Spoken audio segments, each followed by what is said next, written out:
Ausbildung. Germaniyada bepul o'qib, maosh olishni xohlaysizmi? Karyerangizni Ausbildung bilan boshlang. Ausbildung bu Germaniyadagi dual ta'lim tizimi bo'lib, u yerda siz ham o'qiysiz, ham rasmiy ravishda ishlaysiz. Hech qanday shartnoma, kontrakt puli to'lamaysiz. Aksincha, kompaniya sizga har oylik maosh beradi. Bepul ta'lim.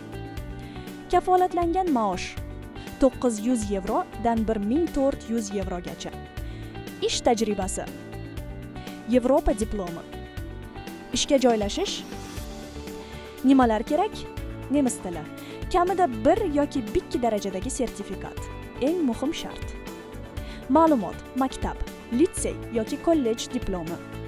Yosh chegarasi, rasman chegara yo'q, lekin 18 yoshdan 40 yoshgacha bo'lishi lozim.